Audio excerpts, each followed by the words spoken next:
Olá pessoal, bem-vindo a mais uma de nossas aulas do curso de Aconselhamento em Dependência Química.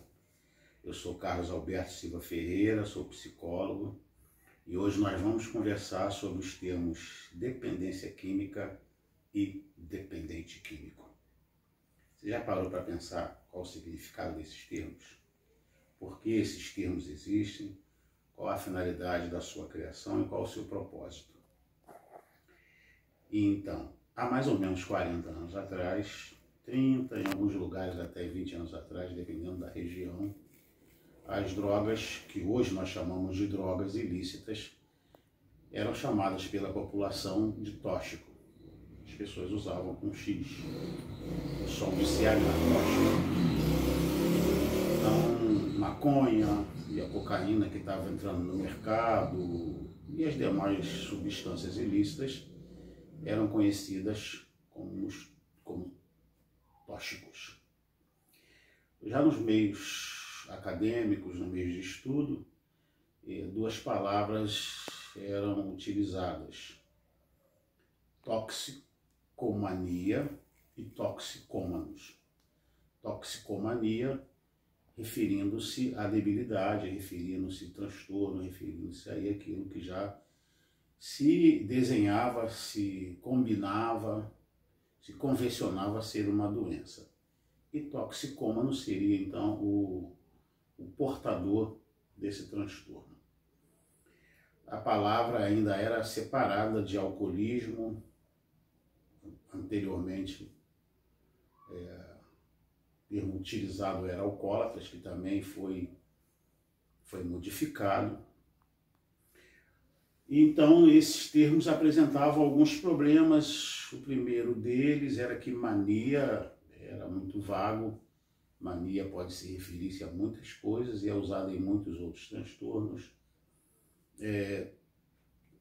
Termos tóxico, ele pode se referir a tanto a substâncias lícitas ou ilícitas, como ele pode se referir também a qualquer coisa que faça mal ao corpo, não necessariamente substâncias que alteram a consciência. Uma comida estragada, por exemplo, ao consumir, o indivíduo fica intoxicado. Hoje, inclusive, há o termo pessoas tóxicas. Então, a palavra era imprecisa e ainda, segundo os especialistas, trazia uma ideia pejorativa, um estigma negativo, uma imagem negativa. Era, então, um termo preconceituoso e deveria deixar de ser usado. Em alguns lugares, até 20 anos atrás, o próprio QG da Paz chegou a chamar-se Centro de Reabilitação para Toxicômanos. Hoje, se a gente vê isso em algum lugar, vamos nos espantar. O termo foi abandonado, quase não se ouve falar mais. Hoje ainda há alguns termos que na nossa era do politicamente correto é inadequado, tipo drogado, viciado, drogadito. Essa terceira, drogadito, ainda é muito utilizada, mas ela é criticada pelos especialistas, pelas mesmas ideias de toxicomania. Gera uma ideia negativa, uma pecha negativa, um estigma negativo, dá uma ideia, assim como toxicomania, de uma relação exclusiva do indivíduo com uma determinada substância, com uma determinada droga, como se ele não tivesse outra visão de mundo, como se ele não tivesse outras relações, ou como se ele não tivesse outros vínculos. É a mesma ideia, que também é criticada, que a gente faz, em geral, do consumidor de crack hoje em dia. Esse é um assunto que a gente vai abordar num capítulo apropriado, mas hoje, quando se fala em Cracolândia, a ideia que a gente tem, muita gente até usa esse termo, parecem zumbis. A gente vai discutir, vai mostrar que o especialista tenta tirar esse estigma, essa ideia, e mostrar que há variáveis, há muitas formas de ser e de estar e de consumir substância. mas esse é um assunto para mais adiante. Mas então, o termo drogadito, o termo drogado principalmente, é um termo muito criticado, e o termo viciado nós não usamos mais, principalmente para quem está trabalhando na área. Existe um termo muito usado, muito falado, até mesmo entre os especialistas, mas que, ao nosso ver, ele carrega o mesmo peso da expressão criticada, drogadito. Aliás, drogadito muito usado na língua inglesa, ou adicto, drug addiction ou addiction. E o termo que nós usamos em português, que ainda é muito aceito, é adição ou adicção. Sendo que ele tem o mesmo significado de drogadição. A única diferença é que se tirou fora o termo droga. E adicto, hoje, nós falamos, a gente lê, se ouve dizer que a ideia é de alguém que é afeiçoado a alguma coisa, alguém que é ligado a alguma coisa. Mas na sua origem, a sua etimologia, a palavra adicto significa escravo. Ela foi criada na Roma Antiga, onde existia dois tipos de escravo. O escravo estrangeiro, aquele que era conquistado em guerra, era um tipo de escravo, e havia o escravo doméstico, o escravo de casa, que se tornava escravo por questões de dívida, de dinheiro, não honrava com as suas obrigações e se tornava escravo do próprio compatriota. Esse tipo de escravo era chamado de adicto. Então hoje, usar adicto, se pegarmos a palavra em si, ela significa escravo, drogadito, escravo da droga. Então, para os especialistas, essa é uma palavra de cunho negativo, traz uma ideia negativa, assim como alcoólatra, que também foi abolida. Alcoólatra significa adorador do álcool. Essa palavra, embora algumas vezes a gente ainda ouve até por pessoas cultas, é uma palavra que, para os especialistas, para o politicamente correto, é uma palavra completamente inadequada. A palavra ainda discutida, ainda questionada, mas mais usada, é alcoolista. E nós vamos ver isso também no capítulo próprio sobre alcoolismo. Então chegamos ao termo mais usado, mais aceito, menos criticado, dependente químico e dependência química. Então esses devem ser o termo, talvez futuramente, com a evolução do conhecimento do transtorno, das questões que envolvem toda a problemática da droga, do usuário, do consumidor, talvez esses termos mudem, mas é o termo hoje mais aceito, embora com algumas ressalvas, com alguns questionamentos, com algumas perguntas que ficam no ar. Primeiro, a expressão dependente químico dá a ideia que o problema é somente a substância, como se o consumo da substância ou o contato com a substância adoecesse a pessoa. E a gente até tem essa ideia, né? Primeira aula perguntávamos, a droga é uma droga? A droga existe desde que o mundo é mundo, nós também vamos voltar a falar sobre isso, vamos conversar mais sobre isso. Noé, na sua vinha, embora o álcool, ou melhor dizendo, o vinho, naquela época, tinha um teor alcoólico bem menor do que as bebidas de hoje, mas foi capaz de embebedar Noé. E não só o álcool, mas muitas substâncias existem no mundo, datadas de longa data, né, em registros históricos. As pessoas sempre usaram substâncias. Ainda hoje, em alguns países da América Latina, nativos pegam a folha de coca e fazem chá e tomam para poder, às vezes, suportar um dia fadigante de trabalho, de luta. E tomam aquele chá e acabou. Ainda hoje, muitas pessoas tomam a sua cervejinha e não se transformam em dependentes de álcool. Então, são assuntos para nós conversarmos ao longo do curso, mas o que a gente quer mostrar é o seguinte: a substância existe. muitas pessoas têm contato com a substância e não se transformam dependente. Porque é o indivíduo que traz uma vulnerabilidade, é o sujeito que traz uma tendência. Nós falamos isso no nosso texto escrito, que o indivíduo ou o sujeito ele traz uma vulnerabilidade, um desejo de alterar a sua consciência. Nós costumamos pensar e dizer que há algumas pessoas que, não suportando as suas angústias, não suportando a realidade, não suportando algum vazio, não suportando as suas frustrações, as suas limitações, elas precisam de algo para romper com essa realidade, para alterar a sua consciência, alterar o seu emocional. E essas pessoas com essa tendência de conseguir isso na substância, ao encontrar a substância, ao casamento, ele encontra ali a fuga da realidade, o escape daquilo que lhe angustia, daquilo que lhe pressiona, daquilo que lhe faz mal, da angústia que ele carrega. Isso se torna um problema, porque quando o indivíduo entra em abstinência, e nós vamos descrever para vocês o que significa abstinência mais adiante, quando ele entra em abstinência, ele passa um período de sofrimento físico, por falta daquela substância.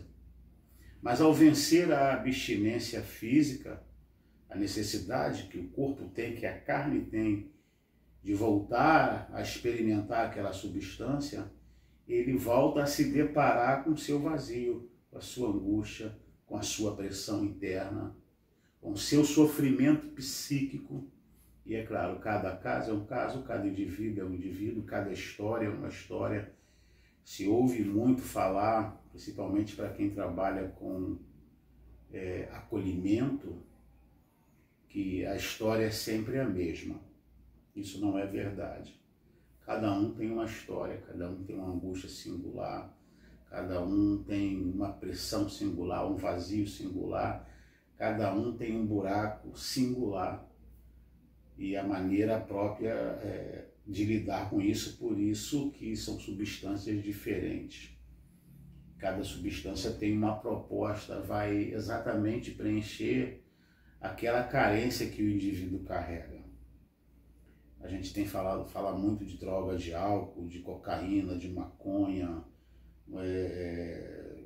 de êxtase, mas existem muitas outras, compradas inclusive em farmácia, são coisas para nós conversarmos aí ao longo dos nossos encontros.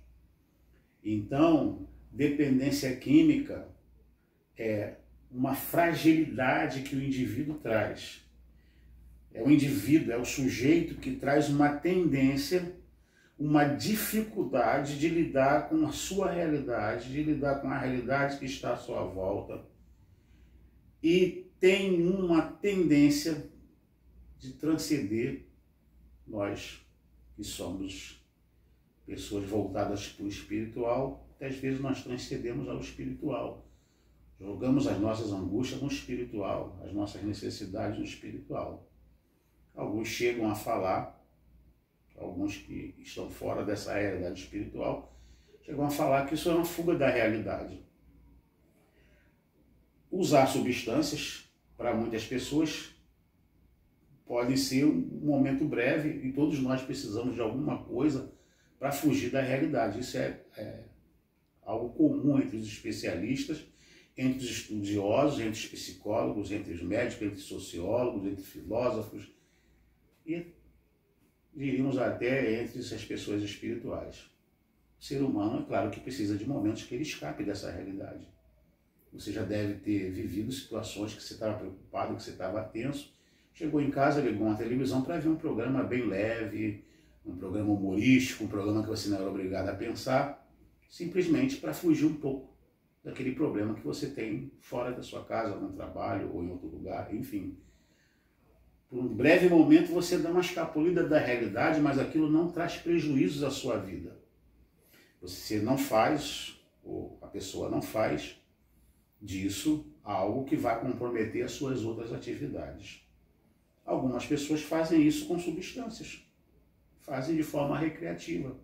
E a gente precisa até, inclusive, estudar sobre isso, entender o que é uso recreativo, o que é uso nocivo, o que é uso abusivo e o que é, finalmente, a dependência. O indivíduo que tem uma forte necessidade de constantemente recorrer à substância para fugir da sua realidade, é isso que é a dependência. E é isso que os alcoólicos anônimos nos ensinam quando eles dizem que esse é o primeiro passo para a busca da sobriedade. Mas é sempre bom lembrar que sobriedade é a meta, que a sobriedade é que todos nós colocamos como primeiro alvo. Sobriedade significa lucidez, clareza, significa pé no chão. Que a sobriedade, que a realidade às vezes é dura. Que estar sóbrio às vezes significa encarar dificuldade, encarar sofrimento, encarar decepções, encarar perdas, aprender a superá-las. É essa dificuldade que o dependente químico tem. Então, quando está sóbrio, ele está, a princípio, em sofrimento. E ao admitir, como faz o Alcoólicos Anônimos e até mesmo os Narcóticos Anônimos, que ele é impotente perante uma substância, ou seja, ele não pode usar aquela substância para um alívio esporádico. Se ele der o primeiro gole, ele abre a porta. Nesse sentido, a gente entende que não há como falar em redução de danos nesse sentido. Obviamente que a redução de danos ela pode ter muitas vantagens, nós vamos ver isso em outros momentos. Mas no sentido de que negociar para o dependente usar quantidades não nocivas ao seu corpo, não nocivas à sua vida social, isso é irreal. Porque uma vez que ele dá o primeiro gole, que ele muda a sua consciência, toda a proposta que ele tinha de manter a sobriedade vai embora. Se eu, o dependente químico, entendo que preciso encarar a minha dor e tentar resolvê-la, que eu sou impotente perante qualquer substância, que se eu tomar ou usar, se eu der um teco, se eu tomar um copo de cerveja, vai abrir a necessidade de consumir mais, entender isso, essa limitação já é difícil. É a minha realidade, uma realidade que como dependente químico eu tenho muita dificuldade de encarar. Então admitir, eu sou impotente, eu não posso, não é o meu caminho. Essa admissão, por mais difícil que seja, é necessária.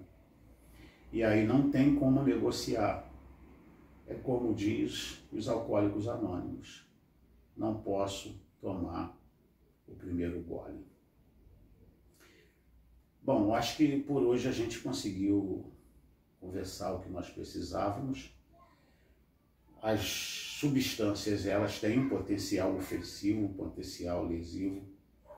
E hoje, uma das substâncias mais lesivas, mais perigosas, uma das substâncias que mais matam no mundo é o álcool. Em qualquer esquina a gente encontra.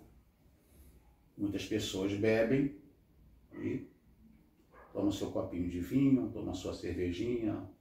Alguns dizem até que um vinho faz bem, pode ser que faça bem para algumas pessoas que estavam ouvindo uma palestra de um nutrólogo dizendo que vinho, de um copinho de vinho do Porto ajuda a pessoa a viver mais. O alcoolista vai ter que arrumar o que o vinho do Porto tem lá que faz bem, arrumar em outras substâncias, porque ele não deveria tomar o primeiro gole. Então, sim, a substância ela tem um potencial lesivo. É por isso que a sociedade precisa proteger as pessoas vulneráveis. As crianças, nós vamos falar sobre isso, o alto grau de vulnerabilidade de uma criança, de um adolescente, e ela precisa promover, já que está liberado pessoas maiores de 18 e adultos. Consequentemente, aquelas pessoas que são vulneráveis vão ter contato com essa substância e vão desenvolver o consumo compulsivo. Na próxima aula nós vamos falar como diagnosticar um dependente químico, a diferença entre dependência e outras formas de usar e de consumir. A sociedade, então, precisa dar meios de proteger e de cuidar dessas pessoas. E é isso que a gente está tentando fazer com esse curso, né? Aumentar o número de pessoas que entendam a doença, possam dar atenção a essas pessoas e ajudá-las, as pessoas vulneráveis. Assim como a criança, existem adultos que também são vulneráveis por vários motivos que nós vamos juntos estudar. E essas pessoas precisam de ajuda para entender que elas têm essa impotência, que elas têm esse transtorno. O transtorno não está na substância, mas a substância dá a ela tudo o que ela precisa para aliviar a sua dor existencial. E ajudar essa pessoa a entender essa dor e ajudá-la a resolvê-las isso de outra forma é um dos nossos objetivos. Fica uma questão para você, a aula já tem a resposta, é só você prestar atenção. A questão é a seguinte: o problema é o sujeito ou é a substância? Aguardo você me responder isso, ou por escrito, ou por e-mail, ou por áudio, mas eu preciso do seu retorno. Até a próxima aula.